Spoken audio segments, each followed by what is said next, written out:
Buenas tardes, buenos días, buenas noches. Bienvenidos a nuestra tertulia de Descubriendo el siglo XXI, desde donde nos vamos a entretener, a compartir, a saludar, a charlar, a instruirnos en estos primeros días del año 2020, en este mes de enero, en este mes en la puerta de Jano. Eso es lo que significa en Januarius, en enero. Miremos hacia atrás, pero para coger impulso para seguir viviendo hacia adelante.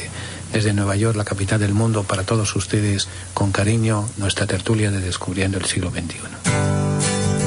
La palabra tertulia significa encuentro de amigos que conversan sobre las cosas de la vida, alegrías, penas, esperanzas, tristezas, de todo aquello que nos hace más humanos, porque nada humano le es ajeno al creyente. La tertulia del siglo XXI es eso, un encuentro que llevamos a cabo desde la ciudad de Nueva York, la capital del mundo. Queremos que cada persona que nos escuche se sienta en familia, en grupo, en amistad. Conéctate con nosotros. Para mayor información, favor de comunicarse con las oficinas de Descubriendo el siglo XXI. Apartado de correo 1170 Nueva York 118 o a nuestro teléfono 212-244-4778. Estamos para servirles y para ayudarles. Y desde la tertulia vamos a seguir compartiendo alegrías y esperanzas, penas y tristezas, porque nada humano nos es ajeno.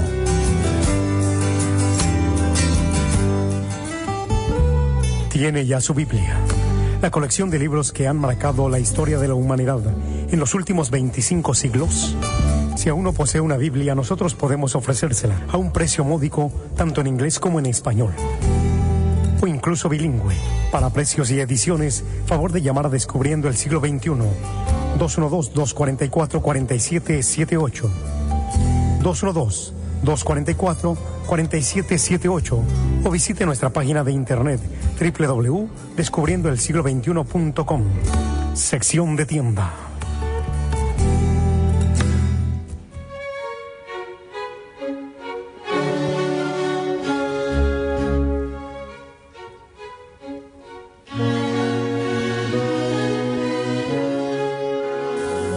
Y siguiendo nuestra tradición, vamos a compartir en esta segunda hora, aunque ya como les decíamos ayer, en este año vamos a darle duro a la Sagrada Escritura, vamos a ir conociendo esa palabra que nos hace vida, esa palabra que nos enseña, esa palabra que nos guía, esa palabra que nos diferencia, esa palabra que nos va marcando día a día. Y siguiendo la tradición y siguiendo la costumbre, vamos a ver, aunque ya algunos dirán que las Navidades han terminado, cosa errónea, porque la Navidad legalmente termina el 2 de febrero. El 2 de febrero, que es la fiesta de la presentación de María, los 40 días de la Natividad. Por eso también se llama la Candelaria, porque ese día se quemaban los árboles de Navidad y no como hacemos hoy en día, que el 25 de diciembre por la tarde ya en los zafacones de basura hay arbolitos de Navidad todavía fresquecitos, todavía listos para aguantar un par de meses más si se les echa un poquito de agua. Pero la Navidad terminaba legalmente el día 2 de febrero con la festividad de la Candelaria, la festividad de la presentación de María, de la purificación de María y de la presentación de Jesús en el templo. Y vamos entonces a hablar de qué vamos a hablar hoy. ¿De qué enigma nos trae la Biblia? Pues uno que es muy actual, porque entre estaciones espaciales, entre viajes a la Marte y demás, muchas veces nos pasamos mirando las estrellas. Y mirando las estrellas podemos descubrir o no descubrir nada. Y vamos a hablar de la estrella de Belén. Pero ¿la estrella de Belén era una estrella o qué era? Vamos a verlo. Hace casi 2000 años, según cuenta el Evangelio, aparecieron en Jerusalén unos magos venidos de Oriente, afrontando un largo viaje y los recelos del rey Herodes, para traer 3 ofrendas: oro, incienso y mirra, a un niño que recién había nacido en una cuadra de vacas, en una cuadra de ovejas, más bien de ovejas, en un establo de ovejas. Como lo relataron ellos mismos al final de su fatigoso viaje, se habían puesto en camino porque vieron una estrella en el oriente que les había venido guiando precisamente hasta allí, y de repente esa estrella había desaparecido y ellos perdieron la ruta. Al presentarse los magos ante Herodes, que se hallaba en los últimos años de su vida, además un hombre con una conciencia sanguinaria, se encontraba cargado de complejos persecutorios y abrumado por complots, El viejo rey se turbó enormemente cuando supo que andaban buscando al rey de los judíos. Y se reunió en una de las salas de su palacio con los sabios de la corte, y junto con ellos los recién llegados, y trató de averiguar más sobre aquella estrella y el tiempo de su aparición. Desde aquel momento, a lo largo de la historia, muchos astrónomos, eruditos, exégetas y científicos han proseguido con las investigaciones iniciadas por Herodes y su gente, intentando ver claro aquel luminoso fenómeno celeste, y a lo largo de la historia han propuesto diversas teorías y aventurado diversas opiniones que hasta el día de hoy no hay forma de esclarecer el misterio. Hipótesis, pues ha habido para todos los gustos. La hipótesis que más naturalmente parece imponerse, ya que el mismo Evangelio la sugiere llamar estrella, aquel fenómeno, es que se trata de una estrella denominada nova. Según los astrónomos, ciertas estrellas en determinados momentos de sus vidas adquieren una intensidad tal que llegan a multiplicar 100.000 veces su propia luz. Este accidente, acaecido en el curso de la evolución de una estrella y que dura tan solo unos meses, tiene características tan espectaculares que parecería el nacimiento de una nueva estrella. Por eso se llama estrella nueva. Aunque este hecho ha sido bien precisado solo con los astrónomos modernos, sin embargo, ya Hiparco de Rodas, en el siglo II antes de Cristo, o sea, hace 23 siglos, cuenta haber detectado una estrella nueva alrededor del año 134, y era de tal brillo que podía verse a la luz del día. Pero fue en 1572 cuando se observó la famosa estrella nueva que dio origen a la teoría. La divisaron unos navegantes españoles y durante todo un mes brilló tanto como Venus hasta que se extinguió. Con esos datos Goodrich formuló una teoría en el siglo XVIII. Dedujo que dicha estrella se dejaba ver cada 300 años y que fue, según su opinión, la estrella que sorprendió a los magos. Esta hipótesis explicaría un poco cómo ellos podían viajar durante el día guiados por la estrella y por qué después de unos cuantos meses el tiempo suficiente para conducir su viaje hasta desde Oriente desapareció. Una segunda teoría, ya sostenida y extendida por Orígenes, el gran sabio cristiano en el siglo II, dice simplemente que se trató de un cometa. Según los relatos, el nacimiento de varios personajes famosos de la antigüedad, como Mitrídates, rey del Ponto, y el emperador Augusto, había sido precedido por la aparición de un cometa. De entre los 1500 cometas que tenemos clasificados actualmente, el más espectacular es el cometa Halley, que alcanza una longitud aparente de 150 grados y una extensión lineal de unos 30 millones de kilómetros. El cometa Halley es conocido desde hace siglos. Ya el célebre pintor florentino Giotto, que contempló su imponente aparición y pudo conocerlo, lo pintó en su famoso cuadro de la adoración de los magos como la estrella de Oriente, la estrella de Belén. Volvió a aparecer en 1682 y entonces el astrónomo inglés Edmund Halley logró estudiarla atentamente. Por eso se llama Halley en honor de él. Más tarde desapareció en 1785, en 1910 y la última vez apareció en 1986. Según los cálculos de los astrónomos occidentales, el cometa Halley apareció a finales del año 12 a.C., lo cual nos lo pondría aproximadamente bastante cerca a nuestro acontecimiento, el nacimiento de Jesús y la adoración de los magos. Pero esta fecha nos obligaría a retroceder demasiado en la fecha del nacimiento de Cristo.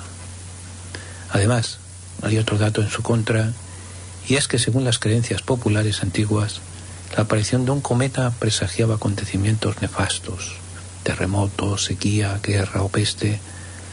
Difícilmente podría ser visto como un signo divino del Mesías. La tercera idea, sugerida por el astrónomo alemán Johann Kepler, sostiene que no fue una estrella la que guió a los tres magos hasta Belén, sino dos planetas que al aproximarse multiplicaron su luminosidad. Efectivamente, observando el cielo en diciembre de 1603, contempló, pasmado, atónito, cómo entraban en conjunción Júpiter, el planeta real, y Saturno, la estrella de los gigantes, en la constelación de Piscis, el signo del agua ligado al rito cristiano del bautismo. Esta conjunción, que vuelve a producirse cada 805 años, se habría verificado el año 7 a.C., más exactamente el 29 de mayo.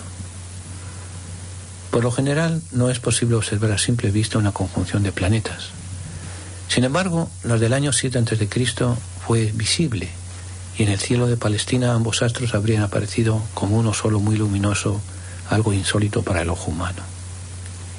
Por este motivo habría sido considerado como una señal especial de la divinidad, sobre todo teniendo en cuenta que se repitió 2 veces más aquel año, en el mes de octubre y en el mes de diciembre.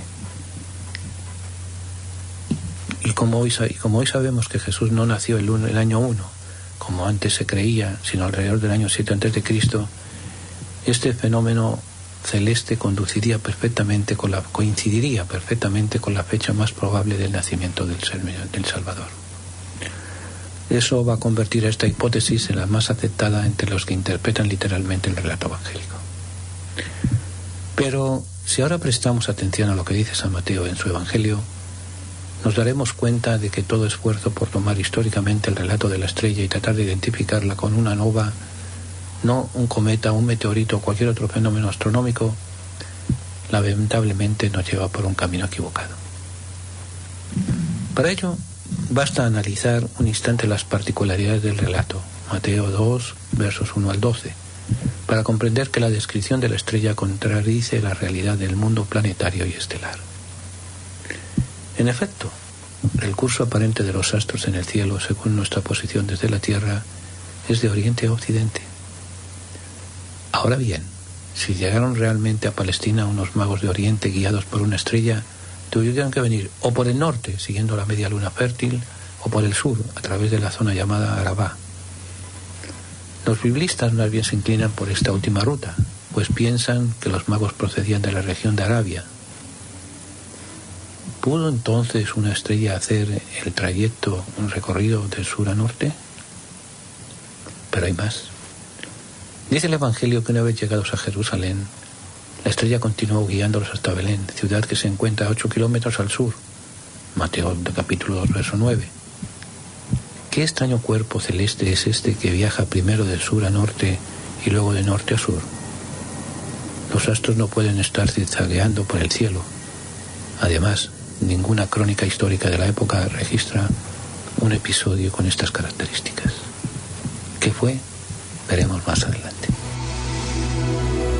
Siempre tenemos necesidad de contemplar el misterio de la misericordia. Es fuente de alegría, de serenidad y de paz. Es condición para nuestra salvación. Misericordia es la palabra que revela el misterio de la Santísima Trinidad. Misericordia es el acto último y supremo con el cual Dios viene a nuestro encuentro. Misericordia es la ley fundamental que habita en el corazón de cada persona cuando mira con ojos sinceros al hermano que encuentra en el camino de la vida. Misericordia es la vida que une a Dios y el hombre porque abre el corazón a la esperanza de ser amados para siempre, no obstante el límite de nuestro pecado. Con estas palabras el Papa Francisco convoca a toda la Iglesia con la misericordia del Padre. Viviremos y sentiremos en la Iglesia el amor del Padre, la fraternidad del Hijo, la santidad del Espíritu Santo. Únete a la familia de Descubriendo el Siglo XXI para celebrar la gracia del Señor. Para mayor información, favor de comunicarse con las oficinas de Descubriendo el Siglo XXI, al apartado de correos 1170 Nueva York, 10018, o a nuestro teléfono 212-244-4778. Estamos para servirles y para ayudarles. Descubriendo el Siglo XXI, en colaboración con la parroquia de San Columba, les invita a participar en los seminarios de formación bíblica y teológica. Se llevarán a cabo 2 veces al mes, los días sábados, entre 12 del mediodía y 4 de la tarde. Para mayor información, llamar al 212-244-4778, 244-4778, o visitar nuestra página www.descubriendoelsiglo21.com, donde encontrará más información.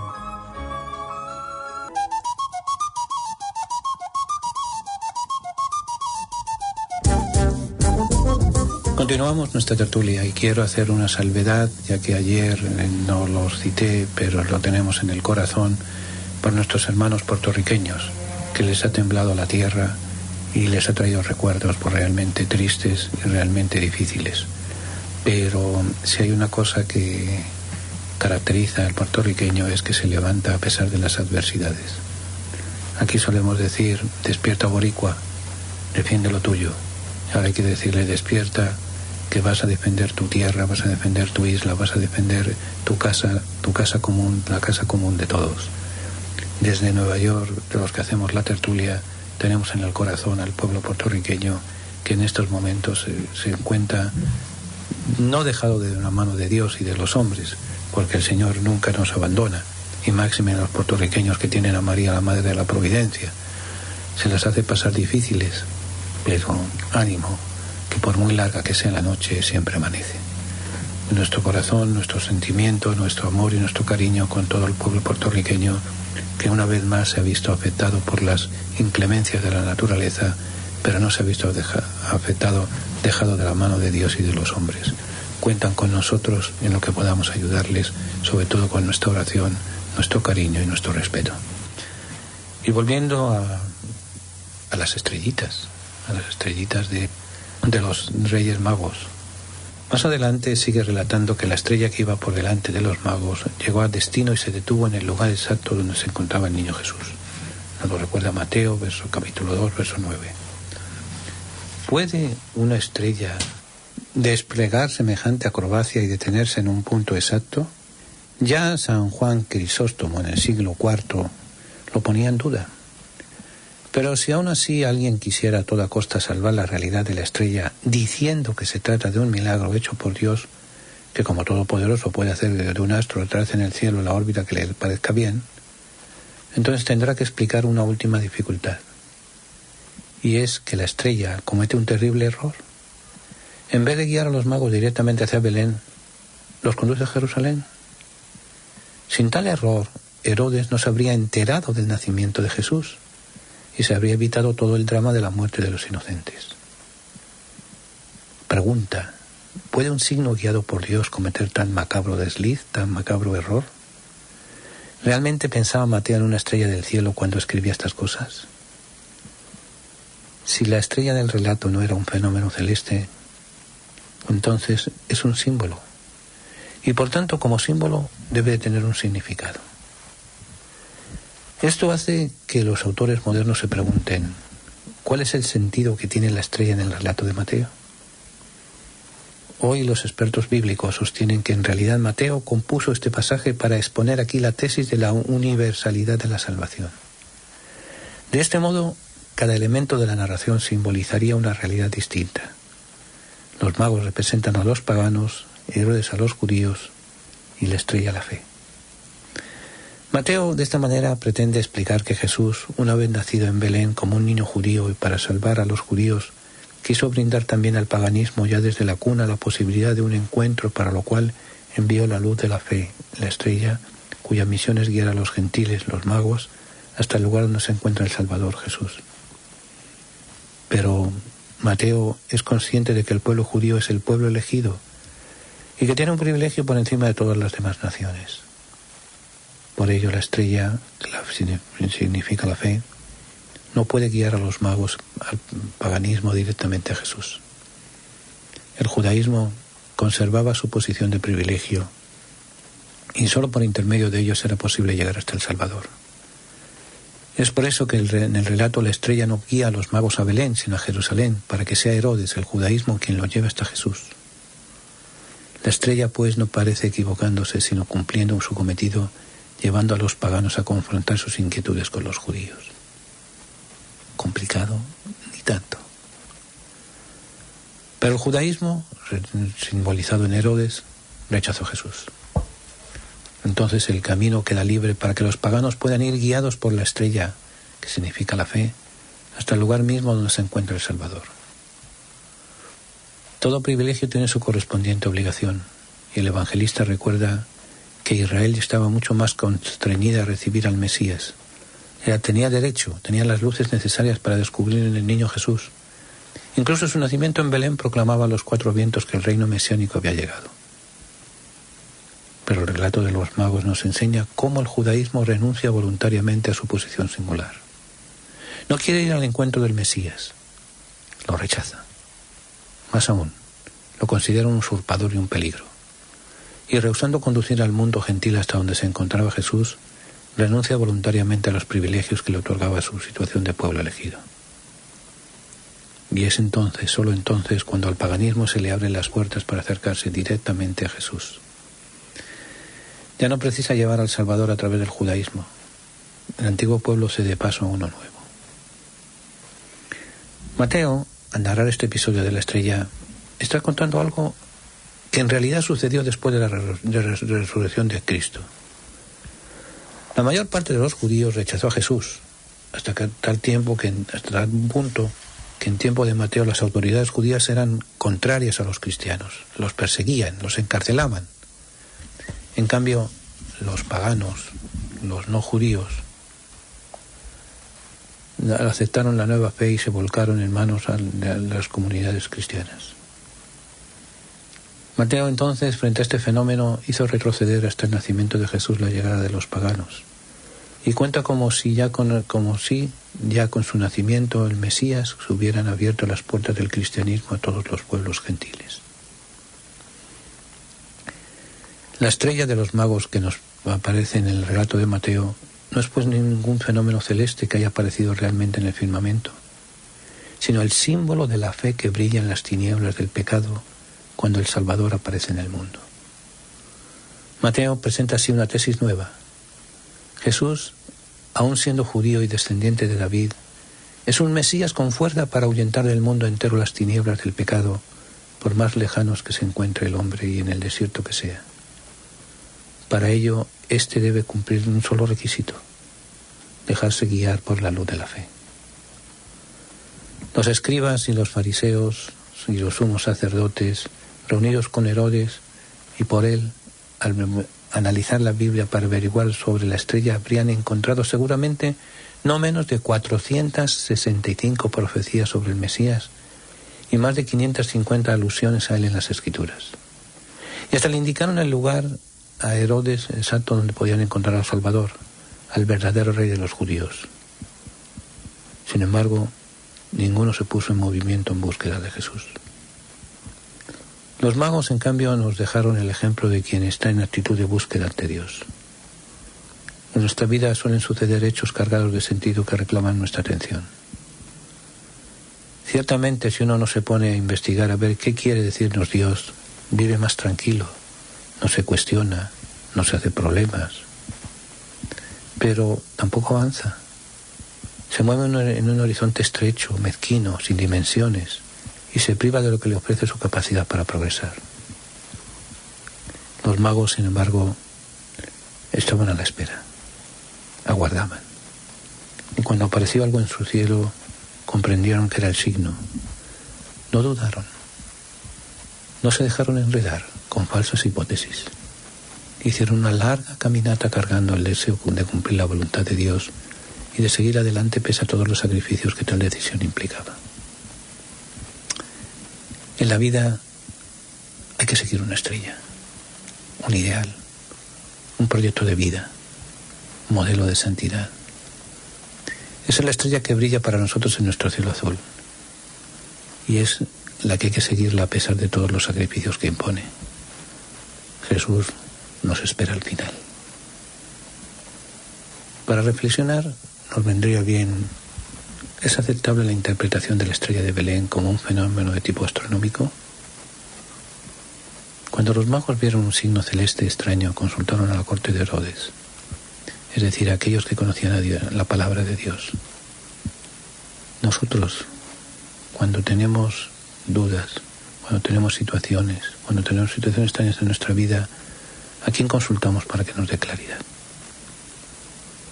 ¿Tenemos también nosotros algún ideal en meta en nuestra vida, el cual seguimos aunque parezca lleváramos por lugares equivocados? Tomemos el ejemplo de los magos. Fueron unos aventureros. Es más, no sabemos ni siquiera los nombres. La tradición nos ha dicho que eran Melchor, Gaspar y Baltasar. Pero hay también otra tradición siria que nos coloca 12. En el fondo todos nosotros somos un poco reyes magos. Son reyes que vamos con la ilusión de la búsqueda. Usted que busca en su vida. ¿Qué sentimiento de búsqueda? ¿Qué esfuerzo hace por buscar su felicidad? ¿Qué metas se ha puesto en la vida por las cuales ha luchado? ¿Qué espera en la vida y por qué lucha en su vida? La palabra tertulia significa encuentro de amigos que conversan sobre las cosas de la vida, alegrías, penas, esperanzas, tristezas, de todo aquello que nos hace más humanos, porque nada humano le es ajeno al creyente. La tertulia del siglo XXI es eso, un encuentro que llevamos a cabo desde la ciudad de Nueva York, la capital del mundo. Queremos que cada persona que nos escuche se siente en familia, en grupo, en amistad. Conéctate con nosotros. Para mayor información, favor de comunicarse con las oficinas de Descubriendo el Siglo XXI, apartado de correo 1170 Nueva York 118 o a nuestro teléfono 212-244-4778. Estamos para servirles y para ayudarles. Y desde la tertulia vamos a seguir compartiendo alegrías y esperanzas, penas y tristezas, porque nada humano nos es ajeno.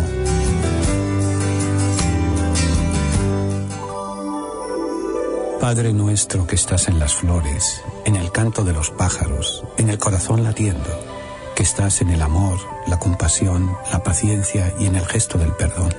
Padre nuestro que estás en mí, en mi familia, en mis amigos y amigas, que estás en ese que yo amo, en ese que me hiere, en aquel que busca la verdad. Santificado sea tu nombre, adorado y glorificado por todo lo que es bello, bueno, justo, honesto, de buen nombre y misericordioso. Venga a nosotros tu reino de paz y justicia, fe, luz, amor. Sé el centro de mi vida, de mi hogar, de mi familia, de mi trabajo, de mi estudio. Hágase tu voluntad, aunque mis ruegos reproducen a veces más mi orgullo, mi ego, que mis necesidades reales. Perdóname todas mis ofensas, mis errores, mis faltas, mis pecados y ofensas contra ti, contra mí mismo y contra los que me rodean. Perdona cuando se vuelve frío mi corazón. Perdóname, así como yo con tu ayuda perdono a aquellos que me ofenden, incluso cuando mi corazón está herido. No me dejes caer en las tentaciones de los errores, de los vicios, de la crítica, el juicio, el chisme, la envidia, la soberbia, la destrucción y el egoísmo. Y líbrame de todo mal, de toda violencia, de todo infortunio, de toda enfermedad. Líbrame de todo dolor, de toda tristeza, angustia y de toda desilusión. Pero aún si de tales dificultades ves que son necesarias en mi vida, que yo tenga la fuerza y el coraje de decir: gracias, Padre, Señor del Rey del Universo, por esta lección. Que así sea. Amén.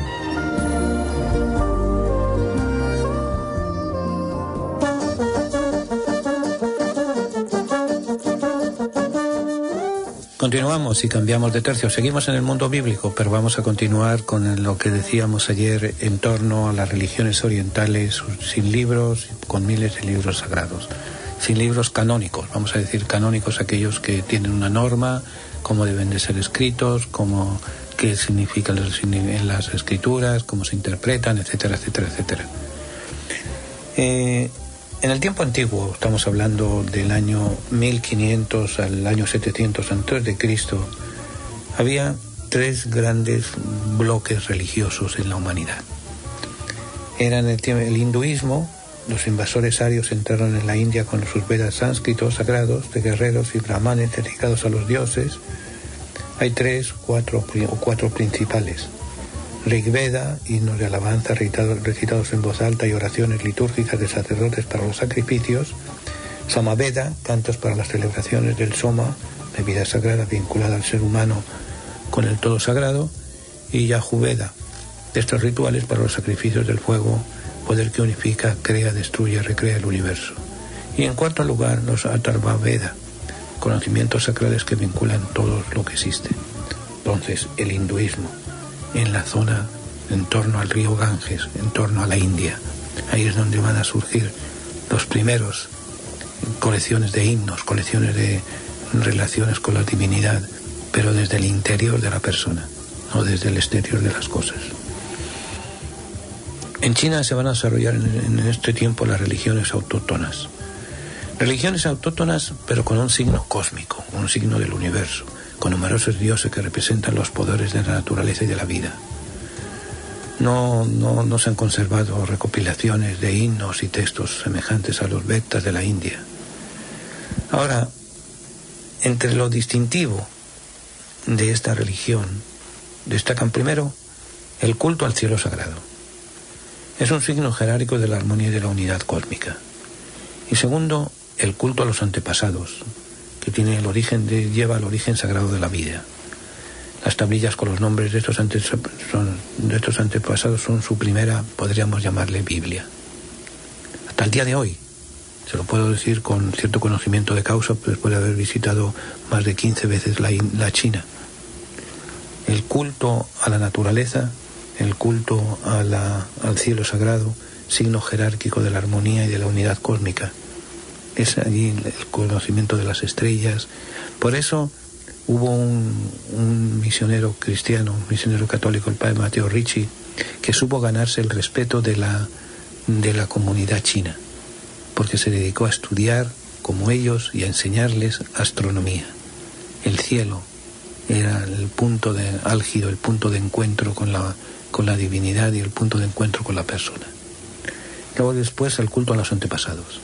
El culto a los antepasados que hasta el día de hoy se sigue manteniendo, se sigue celebrando y se sigue viviendo. Y eso fue uno de los errores, muchos errores que cometió la Iglesia a la hora de la primera evangelización en China. Quisieron sacar el culto de los antepasados, tan presente en nuestra religión cristiana. Lo que pasa que no supieron interpretarlo, no supieron verlo. Toda la doctrina sobre los fieles difuntos no es otra cosa que un recuerdo de los antepasados. El antepasado que partió, que no sabemos si está en definitiva con el encuentro con Dios y necesita nuestros sufragios, nuestras oraciones para que llegue a la plenitud. Eso mismo ellos celebran los chinos. Mucho más complicado, mucho más extendido, pero es ese culto al antepasado tan presente en la cultura china, tan presente en las culturas de sentido de la naturaleza y demás. Además del hinduismo, en China viene el budismo. Desde antiguo existió en la India una tendencia de rechazo a las tradiciones sagradas objetivadas en dioses extremos y libros sagrados, para insistir en una religión como una experiencia de liberación interior. O sea, para el budismo, los santos, los dioses, los libros es algo externo, algo que no acerca. Lo importante está en el interior de la persona.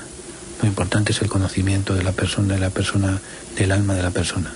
Así lo vio Buda, que rechazará sus dioses, los dioses y los libros del hinduismo. Pero cierto budismo posterior va a retomar una tradición hindú de libros sagrados, aunque sin convertirlos en textos fundantes. Para ellos eran, al igual que los hinduistas, eran colecciones de libros. Los chinos eran colecciones de experiencias de la naturaleza y experiencias de los antepasados. El budismo va a ser no necesita libros, es la interioridad. Esto va del 1500 al 700 a.C. El tiempo del 600 y el 300 a.C. En el hinduismo, en esta época, surgieron los grandes textos metafísicos de la religión hindú y se codificaron los Vedas como escritura sagrada y otros textos teológicos, los Upanishads, de tendencias diversas. Unos monistas, todo es uno; otros dualistas, existe lo divino y lo cósmico en el mundo; otros panteístas, todo es Dios. Estos textos exploran el sentido de la realidad sagrada y la forma en que los seres humanos se introducen en ella a través de un tipo de yoga. En China surgen dos tendencias religiosas con sus respectivos libros sagrados. En primero, Confucio, que vive entre el 551 y el 479 a.C. De Confucio, dicho sea de paso, todavía viven descendientes de él. Él nunca se presentó como un dios, sino como un pensador que ha marcado la ideología y la forma de vida y de existencia del chino. Desarrolla una moral social de fondo sagrado, destacando el equilibrio jerárquico de la familia, como muestran los analectas recopilados por sus discípulos.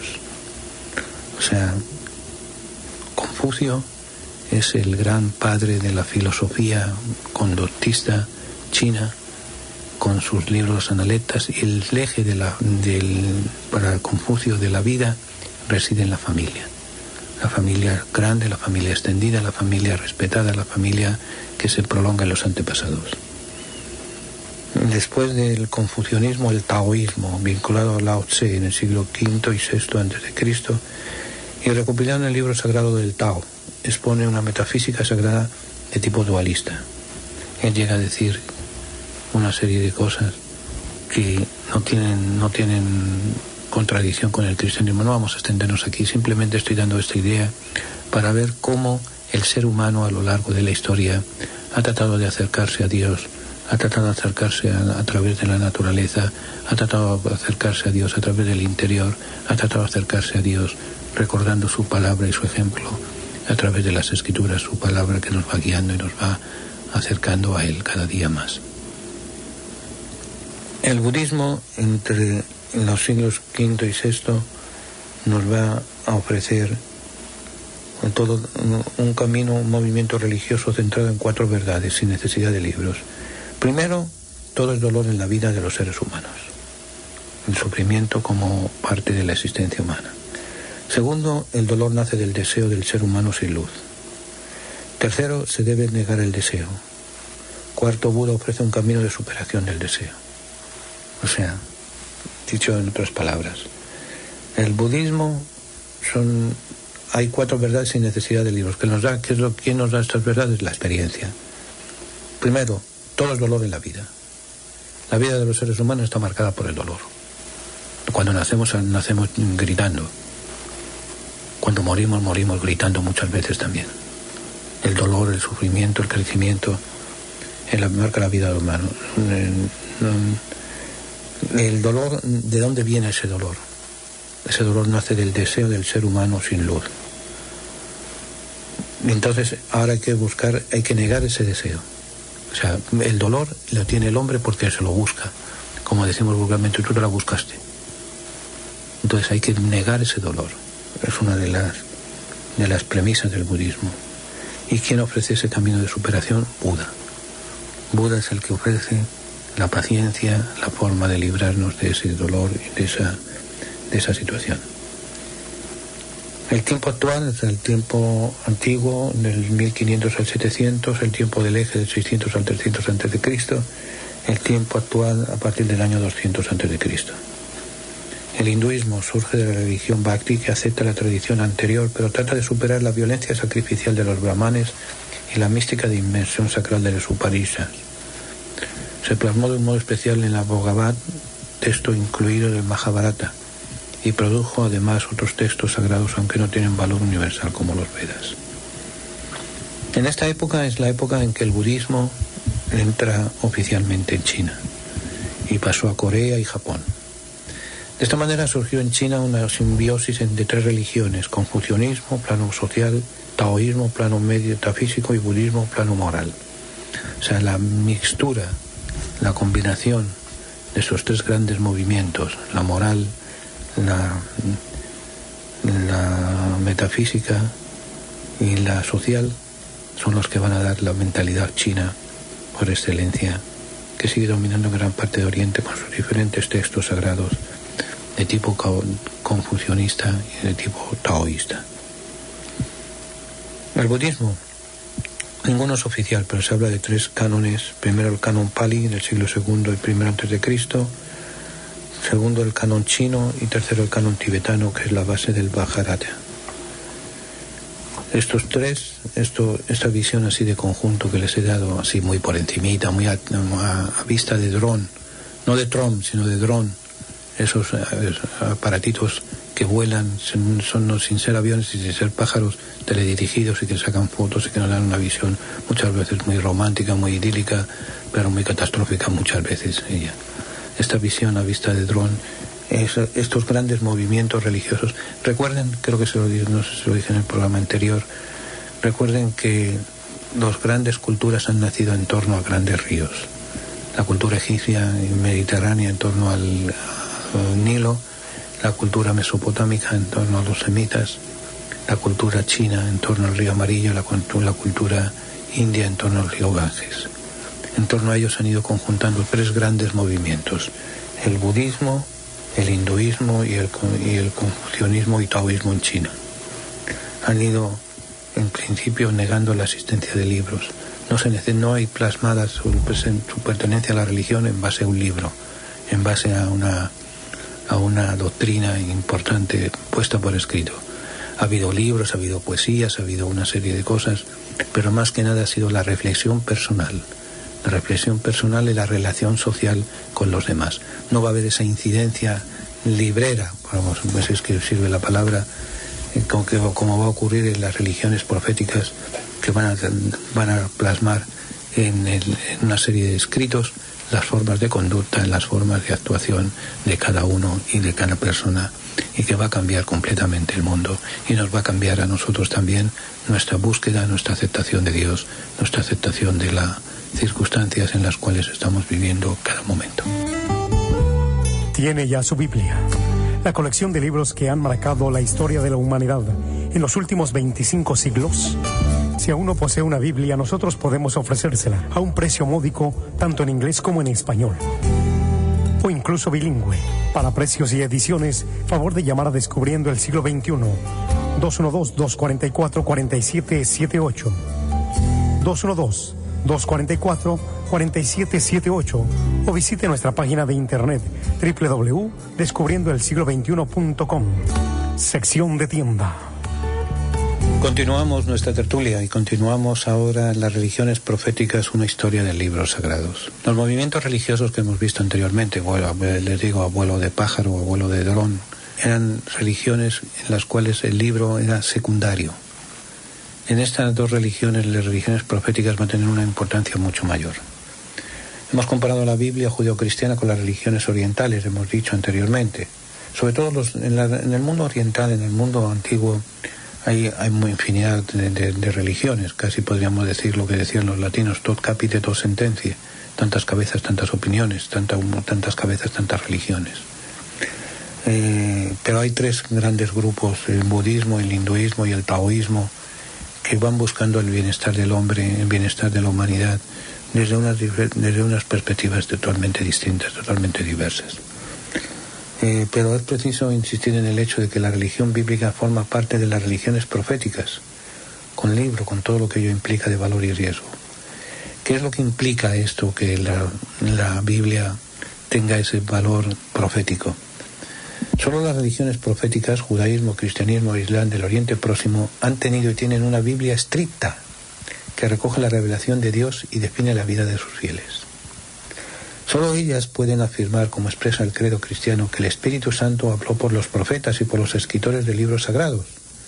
Por eso tienen un libro que les identifica como si fuera su constitución oficial. Riesgo, eso trae sus riesgos, claro que trae sus riesgos, indudablemente. Cerradas en sus libros, estas religiones corren el peligro de volverse exclusivistas, como si solo ellas fueran verdaderas. Y no solamente exclusivistas, sino también violentas, negando el valor de las otras religiones. Ciertamente pueden aportar su experiencia, abriendo puertas de conocimiento y compromiso de comunión universal, pero si deciden cerrarse en lo suyo y negarse a dialogar con otras religiones y culturas, corren el riesgo de hacerse orgullosas y violentas. En contra de este riesgo, es conveniente recordar que la Biblia cristiana no ha nacido aislada, sino que se encuentra situada en el centro de un gran despliegue cultural y religioso de miles de años. ¿Como cuántos? Vamos a ver una visión así de conjunto de esos miles de años. Vamos a hablar del año 3000 al 1500 a.C. Vamos a ubicarnos en Mesopotamia y en Egipto. Han sido las grandes culturas del entorno bíblico. Mesopotamia, que parte de Mesopotamia es, como les he dicho a lo largo del programa, Irak. Irak es la parte, no por así decir, la parte que nos queda de la antigüedad más identificable, como era mucho más amplia Mesopotamia, pero no sirve para ubicarla en el mapa. Y Egipto todo el mundo sabemos dónde queda. Ahora, ni Egipto ni Mesopotamia han tenido un único libro sagrado. Sin embargo, sí han tenido cantidad de libros míticos, jurídicos, sapienciales, que a su vez nos ayudan a situar y a entender el Antiguo Testamento. Entre estas colecciones de libros, tanto de Mesopotamia como de Egipto, podríamos citar en Egipto el libro de los muertos, en Mesopotamia el Código de Hammurabi y el poema de Gilgamesh. Eso estamos hablando de 3000 al 1500 a.C. Núcleo en la zona geográfica que conocemos hoy en día como Medio Oriente, que se comprendería el Kurdistán, Turquía, el Líbano, Siria, Irak, Jordania, Kuwait, Palestina, Egipto, Israel, sí, porque Irán ya es Persia, que queda un poco más alejada. Pero ese núcleo que les he dicho va a tener sus dos puntos de influencia fundamentales en Mesopotamia, los grandes imperios mesopotámicos. Por ejemplo, la historia que tenemos de Moisés, que es salvado de las aguas porque lo echan en una canastilla y demás, esa misma se cuenta de Sargón II, rey de los sumerios. El Código de Hammurabi va a estar reflejado en algunas cosas, en algunos muy lejanamente, en los 10 mandamientos, en el libro en las tablas del Decálogo, como en el libro del Levítico va a haber normas que proceden del Código de Hammurabi, el Código de Conducta. Por eso, del año 3000 al 1500, núcleo fundamental va a ser, por tanto, el Mesopotamia y Egipto. El Código de Hammurabi, por ejemplo, en el prólogo dice: Anu y Enil me llamaron para promover el bienestar del país, para que la justicia resplandeciese en el país, para destruir al malvado y el mal, para que el poderoso no oprima al débil. Si vamos a analizarlo, encontramos en el libro del Levítico algunas de estas normas de conducta, normas de juzgar a los demás. 1500 al 700, esta época, o sea, la cultura va a ser siro-cananea. Canaán, no Caná. Caná es una ciudad hoy en día musulmana que está cerca de Nazaret, en las laderas de las montañas de Galilea. Es Canaán, era todo el nombre de la zona de los canaanitas, de los cainitas. Y Ugarit, los libros más cercanos del Antiguo Testamento son los textos cananeos de la Biblioteca Real de Ugarit, al norte de la antigua Fenicia, ciudad destruida hacia el año 1180 a.C. En ella había varios ciclos míticos: las leyendas de Keret y Don Elal, la entronización y muerte de Bol, la epopeya de Agad, en los que aparece la pareja divina formada por Baal, Asherah, ayudándonos a situar y entender el trasfondo cósmico pagano de la primitiva religión israelita.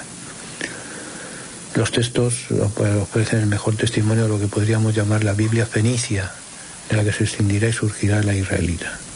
O sea, muchas de las tradiciones judías tienen su origen en tradiciones y en leyendas cananeas. No piensen que por el hecho de estar separados unos de otros, no. La mezcolanza, la mezcla, el nacimiento, el contubernio, el tener las mismas costumbres, el vivir en una tierra extranjera, en una tierra, por ejemplo, para que nos entendamos, palabras de hoy en día. Los hispanos que llegamos a Estados Unidos, el extranjero que llega a Estados Unidos, llega con sus costumbres y se va adaptando a la corriente central del país. La primera generación no, la segunda generación ya menos, la tercera generación ya se olvida de sus orígenes y va tomando, va asimilando. Tenemos esos hispanos en tercera, cuarta generación que no hablan español, pero sienten orgullosos su apellido: González, Pérez, Ramírez, Sánchez, etc. Pero han ido adquiriendo la cultura, la forma de vida americana. Eso mismo ocurrió con los cananeos, los israelitas y los cananeos. Los israelitas no piensan que llegaron en un autobús, llegaron a la tierra prometida, aquí estoy yo, quítese todo el mundo de medio y aquí monto yo mis cuarteles y demás. No. Se fueron infiltrando, fueron viviendo, fueron mezclándose, fueron adquiriendo costumbres, fueron adquiriendo formas de religión, fueron adquiriendo formas de vida, hasta que finalmente se separan como un grupo, se identifican como un grupo. Si hoy en día, que se puede hacer, porque las tecnologías están avanzadas hiciéramos un corte en la sangre de muchos judíos y de muchos palestinos, veríamos que tendrían sus ascendencias cananeas, sus ascendencias fenicias, sus ascendencias egipcias de la época, porque han ido transmitiéndose de padres a hijos, han ido en esa cultura mezclándose. Y de la misma forma que se mezclaban las personas, se mezclaban las religiones, se mezclaban las formas de vivir, las formas de pensar, las formas de rezar y demás. Y todo eso puede quedar influenciado en la Biblia judía. Del 700 al 100 antes de Cristo tenemos la Biblia judía en el Antiguo Testamento. No pensemos que fue escrito en 2-3 años, sino a lo largo de 700 años, aunque se recogen tradiciones anteriores, incluye los centros básicos de la experiencia israelita, tal como han sido recopilados y canonizados por los sacerdotes y escribas judíos entre los siglos IV y II después de Cristo. IV antes de Cristo será un periodo de 600 años. Ha sido aceptado como libro sagrado por Jesús y los cristianos. El Antiguo Testamento es la recopilación de las experiencias de un pueblo en contacto con otros pueblos. No lo olvidemos nunca. No es el judaísmo, el Antiguo Testamento es químicamente puro judío. Es una mezcla de tradiciones, es una mezcla de religiones, es una mezcla de situaciones difíciles para ellos, pero que están ahí presentes y que nos van influenciando y van ejerciendo poder y van ejerciendo presión sobre todos los demás. Del año 50 al año 150 después de Cristo tenemos la Biblia cristiana. Los cristianos han añadido al Antiguo Testamento el conjunto de libros que surgieron de la experiencia de Jesús, y aceptándolos como canónicos, segunda mitad del siglo II después de Cristo, cuando comenzaron a formar una comunidad estable con su propia historia y su norma de vida y sus propios obispos como garantes de su identidad. Del 150 al 600 tenemos la literatura abundante judía, con la Misná, el Talmud y la Cábala, pero eso lo veremos el próximo día.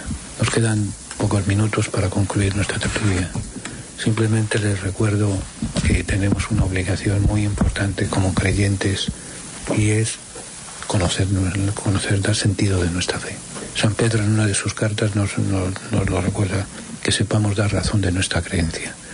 Por eso estoy insistiendo en el conocimiento de la palabra de Dios, pero como esa palabra de Dios no surge, no cae de las nubes, no cae de una mata, sino que va influenciada, va enriquecida, va trufada con una serie de experiencias, una serie de historias y una serie de formas de ver y de acercarse a Dios y de acercarse a los demás. Todo esto viene a raíz de que el Papa quiere, y no es que quiera el Papa, es una sugerencia de él, que vayamos conociendo la palabra de Dios. Ojalá este año 2020, el 2020, va a ser un año de penurias, va a ser un año de calamidades, va a ser un año, ya nuestros hermanos puertorriqueños están sufriendo el terremoto, ya no solamente basta con los huracanes, sino también con los terremotos. Ya lo próximo que no sabemos qué le puede pasar. Pero también va a ser un año de alegrías y de esperanzas, de grandes logros para todos nosotros. Pero todo va a ser si nos lo proponemos. Así que les animo y tenemos como guía la palabra de Dios. La palabra de Dios que se ha ido gestando, se ha ido preparando, se ha ido presentando a lo largo de muchos años, a lo largo de muchas experiencias humanas. No somos únicos, pero somos los que estamos cerca de Dios, porque nos ha tocado el mejor de los mundos, el mundo que estamos viviendo. Cuando muchas veces pensamos, si hubiera vivido en tiempo de Jesús, si hubiera vivido en tiempo de Moisés, si hubiera vivido, pero es que estamos viviendo el mejor tiempo porque es el que estamos viviendo. No pensemos en fantasías, pensemos en realidades, y la realidad es el día de hoy. El día de hoy para que se nos da para amar, para luchar, para vencer, para ir luchando hacia adelante. Y dos últimos recuerdos. El recuerdo por nuestros hermanos puertorriqueños, vuelvo y les repito, que han sufrido el terremoto, que el Señor les bendiga y les ayude a recuperarse. Sabemos que van a defenderse y demás. En segundo lugar, nuestros hermanos presos, les recordamos que si necesitan una Biblia, díganoslo, háganoslo saber, si no, no podemos enviárselas. Libre de costo, no se preocupen por el costo. Ya tenemos forma de conseguir quien nos ayude a financiarles, a comprarles la Biblia y enviársela. Lo importante es que tengan esa palabra de Dios, ese libro sagrado con ustedes, para que les vaya ayudando a vivir, a luchar, a tener esperanza. Y en último lugar, si tienen al lado a alguien a quien aman, denle un beso. Abrácenle y díganle que lo quieren. Mañana no sabemos si va a llegar. Ayer ya pasó. Es hoy. Hoy amemos, sirvamos, compartamos con los demás. Que Dios les bendiga a todos. Hasta el próximo miércoles, si Dios permite. Señor, nuestros hermanos a los que tú amas están encarcelados. Ten compasión de todos los presos y socórrelos. Si es posible, que sea llevadero para ellos este cáliz. Pero no se haga nuestra voluntad sino la tuya. Haznos sensibles a las necesidades de nuestros hermanos encarcelados y haznos comprensivos con sus limitaciones. Ayúdanos a hacerle más llevadero a la sentencia. Señor, a los que amas están encarcelados. Toda su familia está también sufriendo. Haz que nunca pierdan la confianza y la esperanza en ti. Amén. Que Dios te bendiga.